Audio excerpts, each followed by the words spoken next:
जमलेल्या माझ्या सर्व हिंदू बांधवांनो, भगिनींनो आणि मातांनो,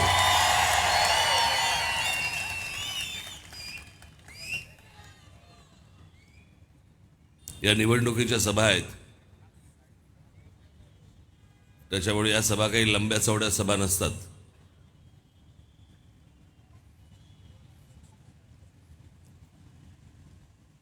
आणि या निवडणुकीच्या सभा अत्यंत कंटाळवाण्या असतात. तुम्हाला नाही, आमच्यासाठी.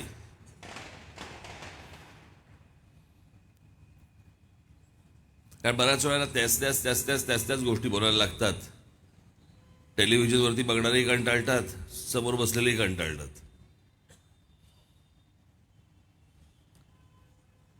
आणि मग हा ह्याची काढतोय, तो त्याची काढतोय, याच्यातच जेवढा वेळ जातो तुमच्या हाताला काहीच लागत नाही. आपले सगळे हा हा हु हु ही करून आपल्या घरी जातात. पण आपल्या निवडणुका कशासाठी आहेत नेमक्या? आपण निवडणुका का लढवतोय? तुम्ही मतदानाला का खाली उतरताय?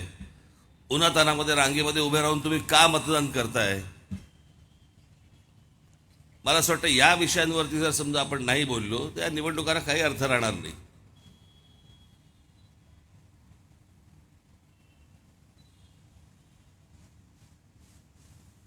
नेमकं आपल्याला पुढे जाऊन काय करायचंय, या महाराष्ट्रामध्ये काय करायचंय, या नवी मुंबईमध्ये काय करायचंय, या नवी मुंबईचं काय होणार?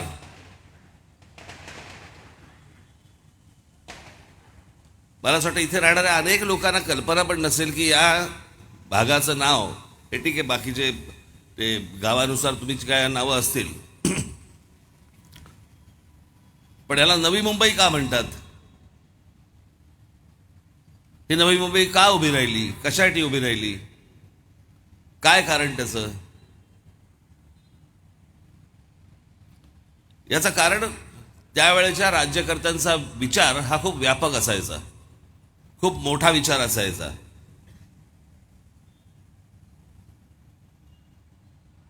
अनेकांना या गोष्टीची कल्पना पण नसेल, पण हा नवी मुंबई, ही नवी मुंबई उभी करावी म्हणजे मुंबई आणि मुंबईला लागून नवी मुंबई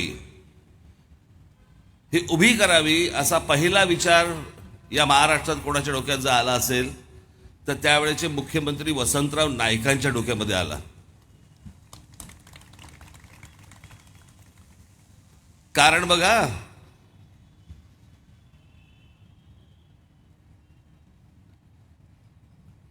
की त्यावेळेला सगळ्या गोष्टी मोजल्या पण जायच्या, बघितल्या पण जायच्या. त्यांच्या असं लक्षात आलं की 1950 का 51 ते 1970 या 20 वर्षामध्ये त्यांच्या लक्षात आलं की मुंबईची लोकसंख्या दुपटीने वाढली.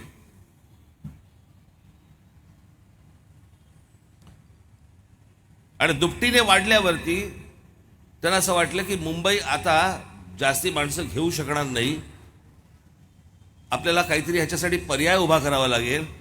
आणि म्हणून हे सगळं क्षेत्रफळ जे तुम्हाला आता दिसते अख्खं नवी मुंबई म्हणून, हे त्यावेळेला त्याला आकार देण्यात आला.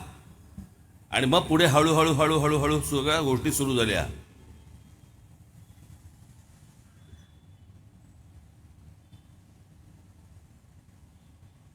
पण तरी ते झालं आपल्याच लोकांच्या काळात.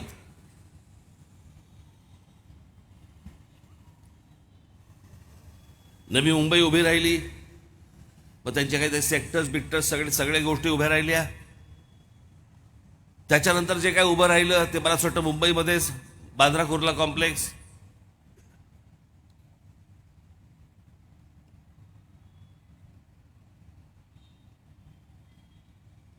मग त्याच्यानंतर छोटे छोटे नवीन पॉकेट, सगळे जागा समुद्रामध्ये रेक्लेम करून सगळ्या उभ्या झाल्या.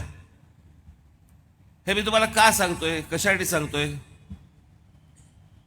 पण त्या ज्या उभ्या राहिल्या जागा, ह्याच्यामध्ये फक्त इमारती उभ्या राहिल्या. तुमचा विचार नव्हता, तुमच्या कच्च्या बच्चांचा विचार नव्हता.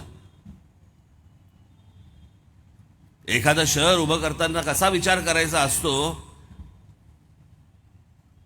दुर्दैव आहे की त्यानंतर हा विचार नाही आला. पण हा विचार तुम्ही मुंबई पाहिल्यानंतर तुमच्या लक्षात येईल की ब्रिटिशांनी काय विचार केला होता.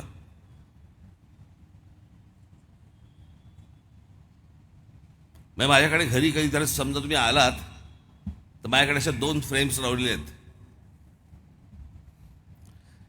एक 1945 सालचं शिवाजी पार्क मैदान आणि त्याच्या सगळा आजूबाजूचा प्रदेश हेलिकॉप्टर का विमानामधून तो शूट केलाय. आणि तोच प्रदेश आत्ता त्याचं काय झालंय याचा मी ड्रोनने शूट केलाय त्याच अँगलने. म्हणजे तुम्हाला कळेल की आपल्या लोकांनी फक्त या सर्व गोष्टींमध्ये इमारती उभ्या करून बाकी सगळ्या गोष्टींची विल्हेवाट लावली.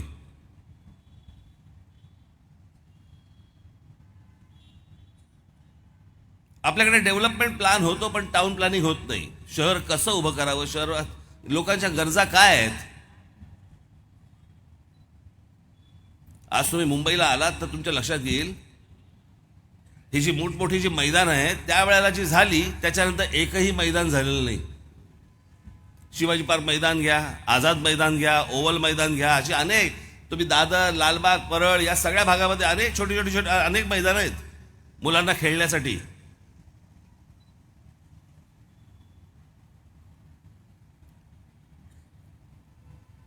पण ही जी मोठी मैदानं आहेत अशा प्रकारची मोठी मैदानं हे जी नवीन जी शहरं उभी राहिली याच्यामध्ये आहे का हो.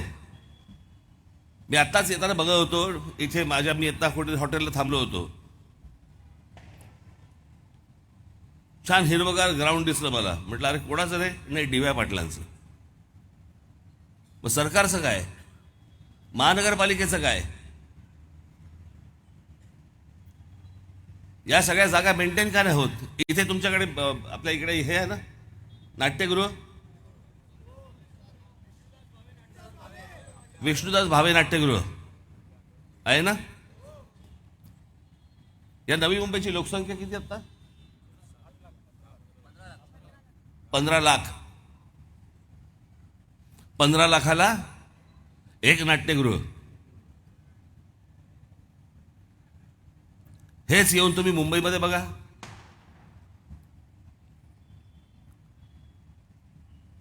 आता बरीचशी बंद झाली परंतु तेव्हाची जर समजा तुम्ही गिरगाव पासून तर दादरपर्यंत काढलीत केवढी नाट्यगृह आहेत.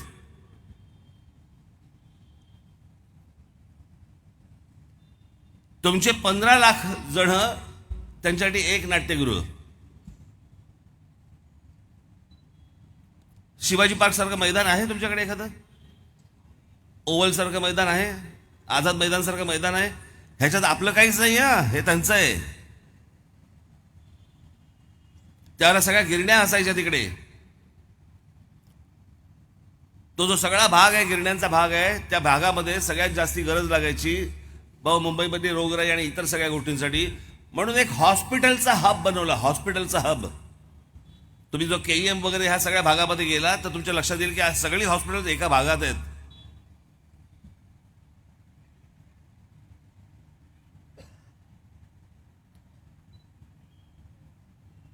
मी जिथे राहतो शिवाजी पार्कला मी तुम्हाला फोटोवरनं दाखवतो की एक लोकसंख्या एवढ्या लोकसंख्येसाठी कोणकोणत्या गरजा काय असतात. त्यांना मार्केट लागतं जवळ, त्यांना थिएटर लागतं जवळ, त्यांना नाट्यगृह लागतं जवळ, त्यांना हॉस्पिटल लागतं जवळ, त्यांना कॉलेज लागतं जवळ, त्यांना शाळा लागते जवळ, त्यांना मैदान लागतं जवळ, त्यांना बागा लागतात जवळ. एवढ्या अनेक ज्या गरजा असतात या गरजा त्या तेवढ्या लोकसंख्येच्या आजूबाजूला पाहिजेत. त्याला म्हणतात टाउन प्लॅनिंग.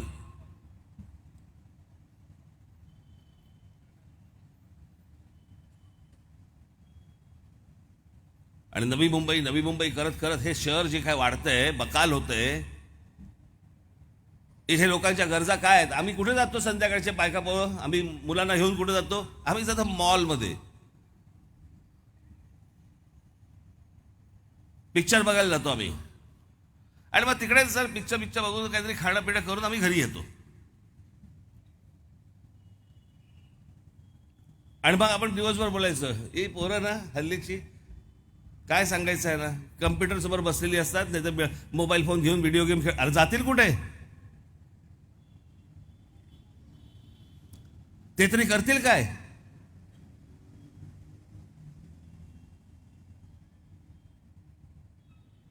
मला तुम्हाला सांगण्याचा उद्देश फक्त हा एवढाच आहे की हे या निवडणुका आपण लढवतो कशासाठी लढवतो.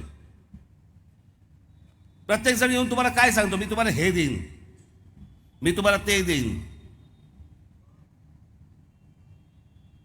जगण्यासाठीच्या म्हणून ज्या काही मूलभूत गरजा असतात त्या गरजा अजूनपर्यंत आम्ही गेल्या 60-70 वर्षामध्ये आम्ही पुरवू शकलेलो नाहीये. आम्ही नवीन नवीन निवडणुका लढवतोय.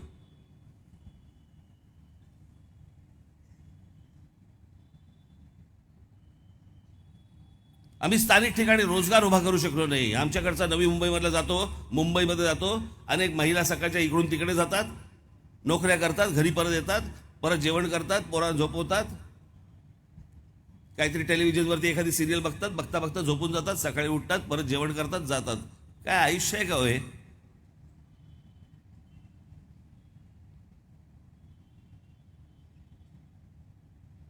याच्यासाठी जन्म घेतलात तू? भारतात फक्त माणसं जन्माला येतात, मोठी होतात, मरतात, जातात, परत मोठे जन्माला येतात. पण राज्यकर्त्यांनी म्हणून ज्या गोष्टी पुरवायला पाहिजेत, आम्ही काय म्हणतो, आमच्याकडे प्रगती झाली. प्रगती म्हणजे काय झाली? आमच्याकडे फोन आला, आमच्याकडे टीव्ही आला, आमच्याकडे गाडी आली. ही प्रगती नाहीये. प्रगती इथून होते. ज्या वेळेला राज्यकर्त्यांची प्रगती इथून होईल त्यावेळेला तुम्हाला काहीतरी हाताला लागेल. आमच्याकडे LED आला आणि आमच्याकडे मोबाईल आला, आमच्याकडे गाडी आली, ही प्रगती नाहीये, ही गॅजेट्स आहेत.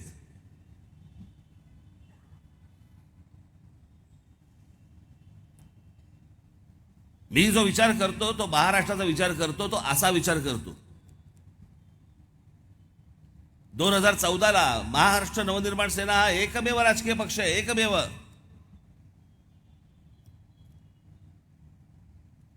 (1947) साली स्वातंत्र्य मिळाल्यानंतर 2024 पर्यंतचा एकमेव राजकीय पक्ष आहे ज्यांनी या महाराष्ट्राच्या प्रश्नांवरती विकास आराखडा तयार केला.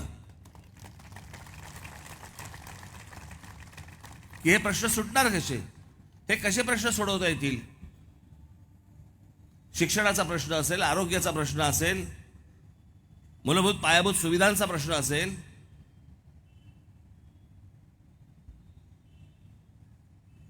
मी त्याशी माझ्या ठाण्याच्या सभेमध्ये म्हटलं ना, हे जरी नवी मुंबईमध्ये असलं तरी हे ठाणे जिल्ह्यामध्ये येतं. आणि ठाणे जिल्हा हा एकमेव, जगातला एकमेव जिल्हा आहे, जगातला.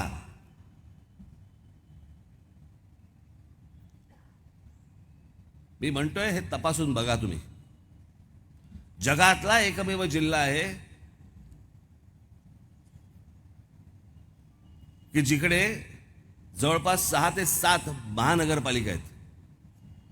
मुंबईत किती आहेत? 1. पुण्यात किती आहेत? 2. बाकीच्या जिल्ह्यांमध्ये काढून बघा, देशात काढून बघा, देशात प्रत्येक ठिकाणी 1 महानगरपालिका आहे. आणि आमच्या ठाणे जिल्ह्यामध्ये किती आहेत? 6 ते 7 महानगरपालिका. महानगरपालिका कशा बनतात? या लोकसंख्येनुसार बनतात. म्हणजे ग्रामपंचायत, जिल्हा परिषद नंतर नगरपालिका, नगरपंचायत आणि मग शेवटचं महानगरपालिका.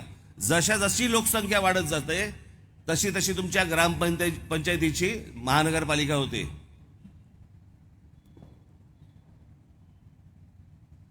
गेल्या 20-25 वर्षामध्ये आपल्या ठाणे जिल्ह्यामध्ये 6 ते 7 महानगरपालिका, नवी मुंबई महानगरपालिका, ठाणे ची महानगरपालिका, भिवंडी महानगरपालिका, कल्याण डोंबिवली महानगरपालिका, अजून कुठचे आहेत? मीरा भाईंदर महानगरपालिका, वसई विरार महानगरपालिका.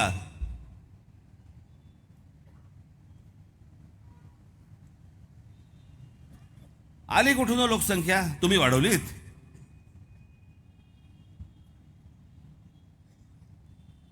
जे रोजच्या रोज जे येऊन बदा या महाराष्ट्रावरती जे पडतंय ना प्रश्न, हा देश मी पण मानतो.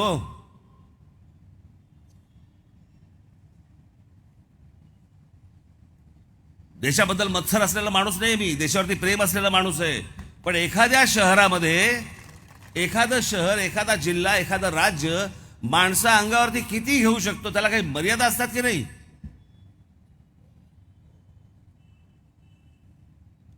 सगळ्या गोष्टी आपल्याकडच्या कोलमडलेल्या आहेत, सगळ्या गोष्टी कोलमडलेल्या आहेत. हॉस्पिटलमध्ये जा, तिकडे आपल्याला बेड मिळत नाहीत.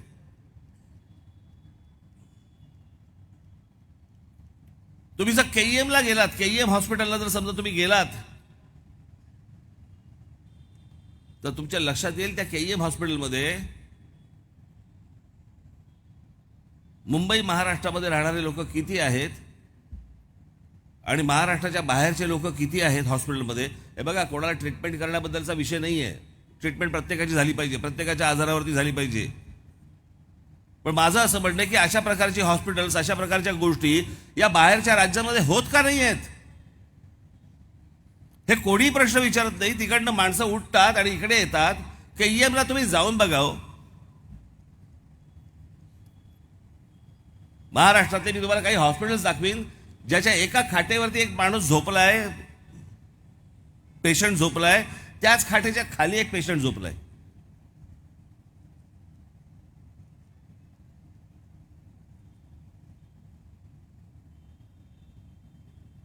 शाळांमध्ये ऍडमिशन्स मिळत नाहीयेत, कॉलेजेसमध्ये ऍडमिशन्स मिळत नाहीयेत, रस्त्याने आम्हाला फुटपाथवरनं चालता येत नाहीये, ट्रॅफिकमधनं आम्हाला गाड्या चालवता येत नाहीयेत.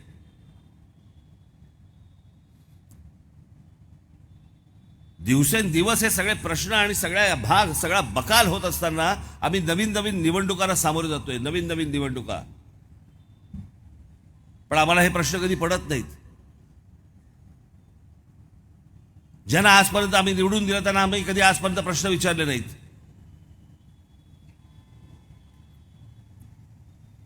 गेली 15-20 वर्ष झाली या महाराष्ट्रामधला शेतकरी आत्महत्या करतोय. कुठच्याही राज्यकर्त्याला आजपर्यंत विचारले नाहीत तो शेतकरी आत्महत्या का करतोय, त्या प्रश्नावरती तुमचं उत्तर काय? काही नाही. हे सरकार आलं, ते सरकार आलं, आत्महत्या चालूच आहेत.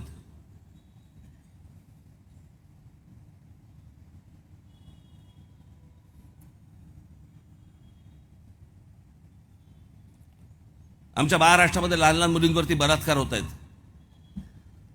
इथे त्या अक्षता म्हात्रेवरती प्रकरण झालं,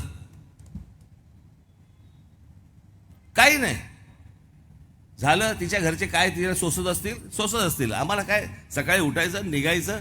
आम्ही कोणाला प्रश्न विचारत नाही. आम्ही थंड लोण्याच्या गोळ्यासारखे पडलेले असतो. आम्हाला राग येत नाही, आम्हाला काही वाटत नाही कुठच्या गोष्टींचं. आम्ही कशा हाल अपेष्टांमधनं जगतोय, चाललंय, काय चाललंय, आम्ही कोणालाही प्रश्न विचारत नाही. आम्ही फक्त निवडणुका आल्या की निमूटपणे तिकडे जातो, बाना खाली घालून आम्ही त्या मतदाराला आम्ही मतदान करतो, उन्हातानामध्ये उभे राहतो आम्ही. कारण आम्ही गुलाम आहोत त्यांचे. गुलाम आहात का त्यांचे?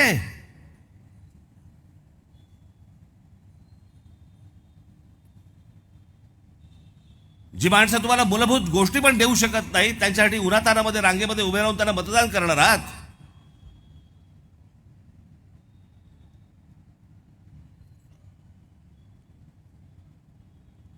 माझ्या हातामध्ये 5 वर्ष आली नाशिक महानगरपालिकेची. जाऊन बघा तिकडे, 5 वर्ष.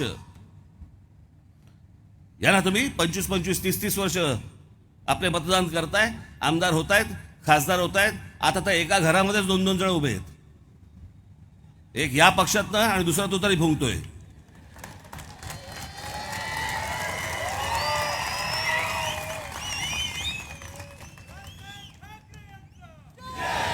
वेगवेगळ्या पक्षांमधून उभे राहत आहेत, रात्री एका घरात जात आहेत.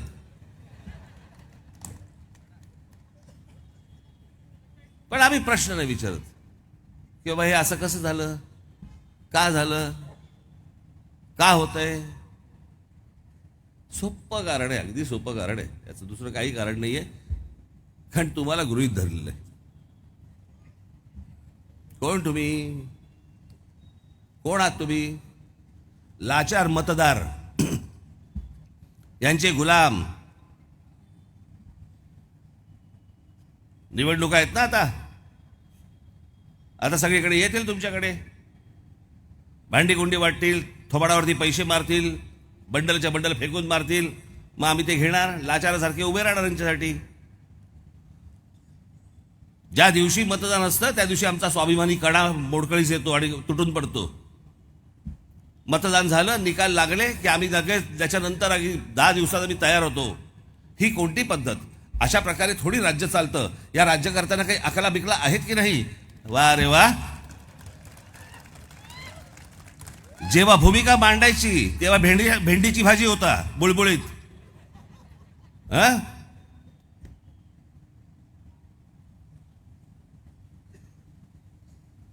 5 वर्ष या लोकांच्या नावाने टाहो फोडायचे.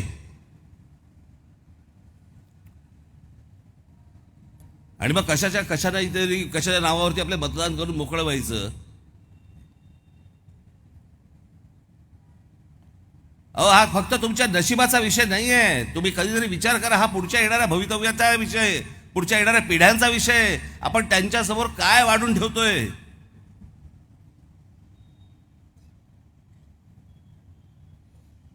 त्या पुढच्या पिढ्या ज्या येणार आहेत ना, त्या तुम्हाला शिव्या घडणार आहेत. नादान होता माझा बाप. त्याने हे प्रश्न विचारायला पाहिजे होते. त्याने जर तेव्हाच हे प्रश्न विचारले असते तर आम्हाला ही दिवस आले नसते.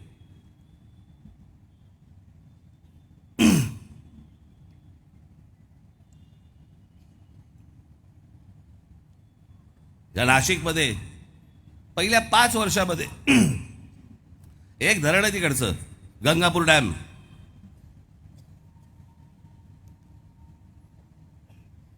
आणि एकदा आम्ही बसलो असताना आमच्या लक्षात आलं की हे नाशिकची ज्या प्रकारे लोकसंख्या वाढते, हे पाणी ह्यांना पुरून उरणार नाही.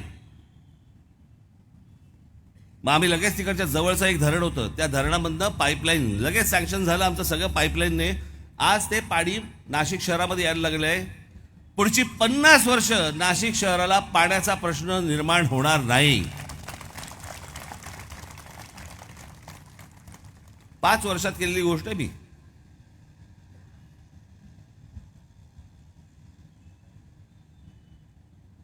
त्याशी माझ्या मुंबईच्या सभेमध्ये पण सांगितलं. रतन टाटा जेव्हा गेले, सगळे लोक हळहळले. अरे नाही, चांगला माणूस गेला, सज्जन माणूस गेला, सरळ माणूस गेला. वाटलं ना तुम्हाला सगळ्यांना? असं वाटलं ना? प्रत्येकाला असं वाटलं ना, अरे आपल्या कोणतरी घरचा माणूस गेला, सरळ माणूस होता, सज्जन माणूस होता. वाटलं ना तुम्हाला? रतन टाटा गेल्यावर तुम्हाला असं वाटलं, अरे सरळ माणूस, सज्जन माणूस, चांगला माणूस. हे तुम्हाला राजकारणात का नाही चालत? राजकारणात सगळे डॅमेज लागतात तुम्हाला. रतन टाटांसारखा सभ्य सरळ माणूस तुम्हाला लागतो आणि चांगला वाटतो आणि हळहळतात तुम्ही. मग तीच गोष्ट तुम्हाला राजकारणामध्ये नालायक माणसं आहेत, ही नालायक माणसं म्हणून असं का नाही बोलत? त्यांच्यासाठी का रांगेमध्ये उभे राहत आहे?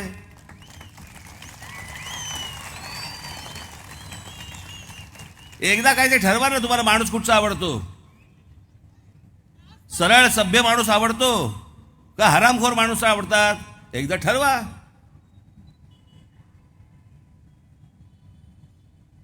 याच रतन टाटांकडे मी गेलो एकदा. त्या नाशिक शहरामध्ये एक जागा होती फॉरेस्टची,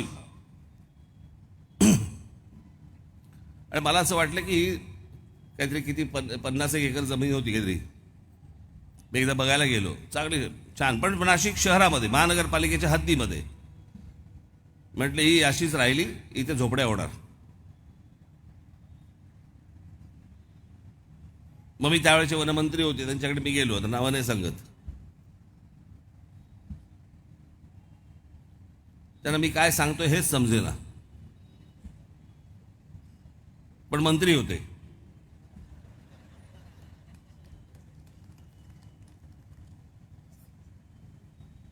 मग ते गेले, दुसरे वनमंत्री आले. मी त्यांना सांगायला गेलो की म्हटलं असं असं आहे, एवढी एवढी जागा आहे इथे. म्हटलं इथे जर समजा अशीच राहिली तर म्हटलं ही इथे झोपड्या होतील. त्यांनाही समजेना. कोणत्या क्वालिफिकेशनवरती यांना मंत्री करतात मला अजूनपर्यंत समजलेलं नाही.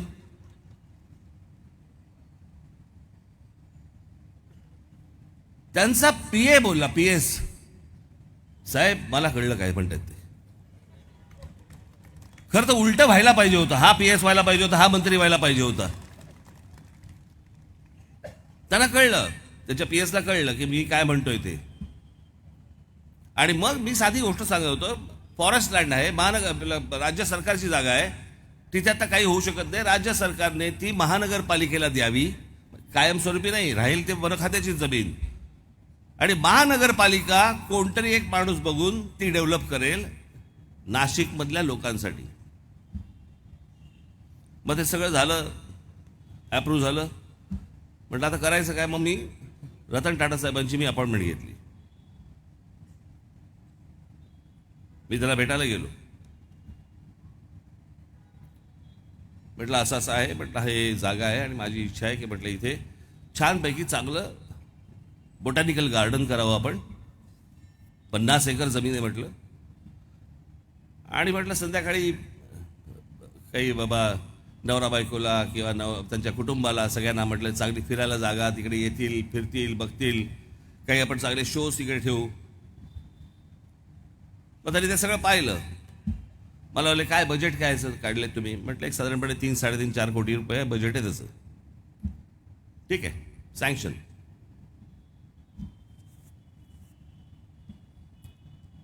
त्यांचीच माणसं करणार होती आणि माझी इच्छा होती की त्यांच्याच माणसांनी करावं. कोणी इतर सरकारी किंवा कोणी कामं करूच नाहीत, कारण टक्के घ्यायचे नव्हते मला. जे पैसे येतील असेच कामाला गेले पाहिजेत. म्हणून मी ते CSR फंडामधनं मी ते काम करायला घेतलं. तसं ते जसं जसं ते डेव्हलप होत गेलं ते जवळपास 13, 14, 15 कोटीपर्यंत काम गेलं. पण रतन टाटांनी मला कधीही विचारलं नाही की याचं बजेट काय वाढतंय, चांगलं होतंय ना, जाऊ देत पैसे.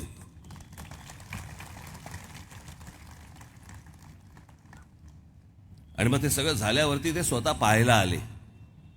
मी त्यांना विनंती केली, म्हटलं आपण येऊन बघा ते, म्हटलं की तुम्ही उभं केलेली काय गोष्ट आहे ती.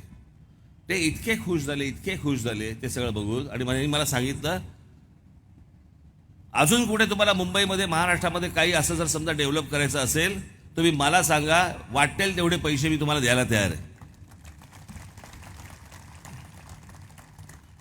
आजही शेकड्याने अनेक लोक, उद्योगपती जे माझ्या परिचयाचे आहेत, जे अशा प्रकारची कामं करायला तयार आहेत, त्यांची इच्छा आहे. पण तुम्ही लोकांनी काही हातामध्ये दिलं तर काही गोष्टी घडू शकतील. नुसतंच कसं काय घडणार?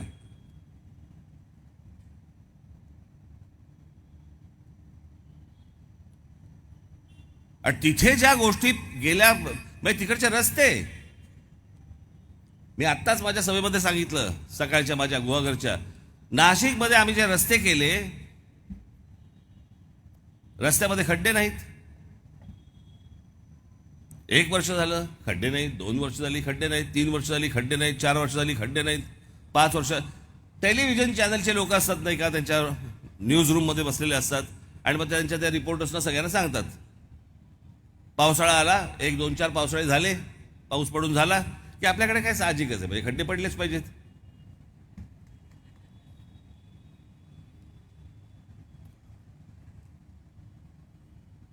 काहीतरीच वाटायला लागतं आपल्याला. समजा पाऊस पडला, खड्डे नसतील तर, हो की नाही?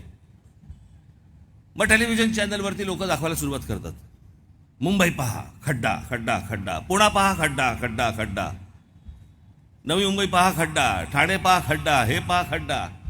याने नाशिकच्या लोकांना, पत्रकारांना फोन करायचे, अरे ते तुमच्या रस्त्यावरच्या खड्ड्यांचे फुटेज पाठवा. ते पत्रकार सांगायचे आमच्या इकडे खड्डे नाही आहेत.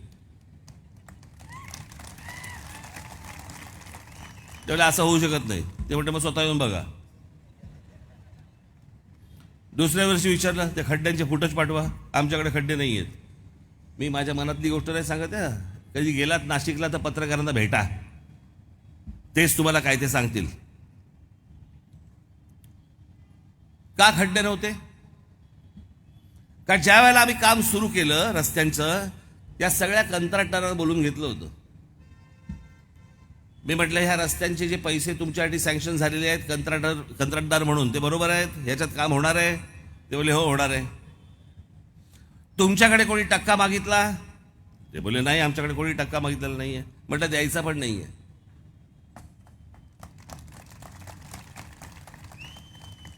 मला खड्डेविरहित रस्ते करून पाहिजे, देणार आहात? ते बोले साहेब 100% देणार. ठीक आहे. जर म्हटलं रस्ते बांधल्यानंतर मला जर या रस्त्यामध्ये खड्डे दिसले, त्याच खड्ड्यात उभा करून मारीन.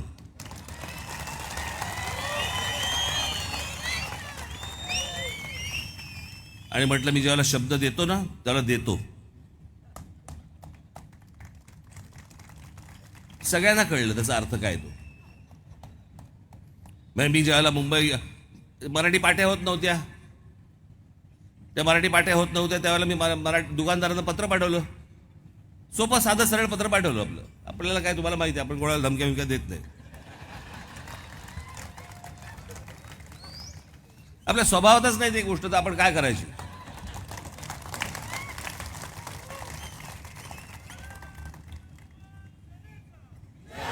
मी त्यांना एक सोपी लाईन त्याच्यामध्ये दिली होती आणि त्यांना मी विचारलं होतं. म्हटलं अनेक लोक बोलले की नाही पाठी करायला वेळ लागेल, पाठी महाग असते आणि हे असतं. मी एकच लाईन टाकली त्याच्यामध्ये, आपणच ठरवावं की दुकानाची पाठी महाग आहे का दुकान. मग ते बोलले नाही करतो, लगेच पाठी करतो आम्ही. आणि एक शेवटची ओळ टाकली होती. म्हटलं एवढं पत्र लिहून देखील समजा आपल्या डोक्यात प्रकाश पडणार नसेल तर माझे महाराष्ट्र सैनिक आपल्याशी चर्चा करायला येतीलच. यात कोणी धमकी दिसली तुम्हाला? आपला सोपा सरळ कारभार असतो बाबा. आपल्याला ह्या गोष्टी जमत नाहीत, ज्या गोष्टी जमत नाहीत त्या जमत नाहीत. इतक्या सोप्या पद्धतीने मला महाराष्ट्र उभा करायचा आहे. देणार आहात? माझ्या हातात संधी देणार आहात?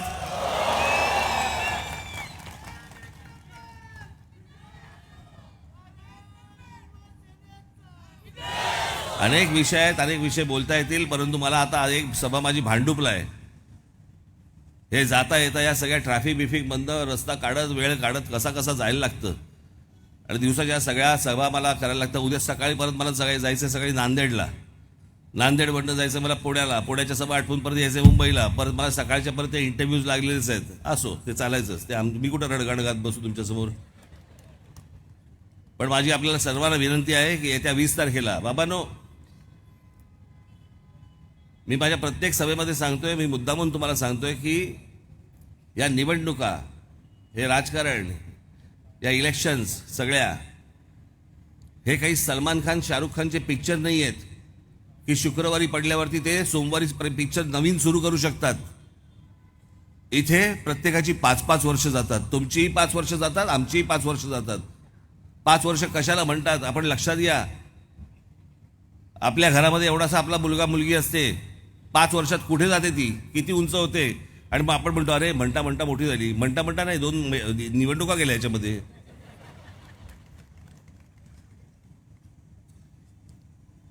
तर माझी फक्त आपल्याला विनंती आहे की यात सगळ्यात वेळ घालू नका. या सगळ्या लोकांना आतापर्यंत खूप दिली सत्ता, खूप गोष्टी दिल्यात.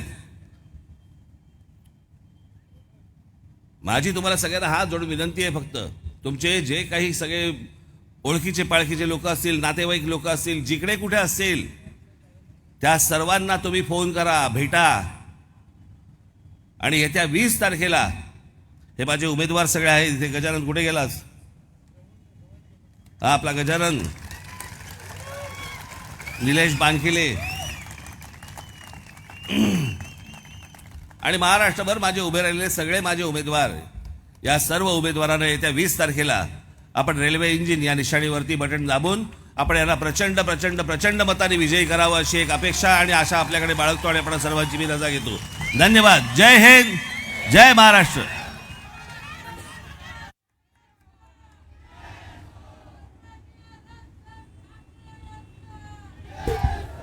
धन्यवाद साहेब. जाताना महिलांना पहिले प्राधान्य द्या आणि लहान मुलांना.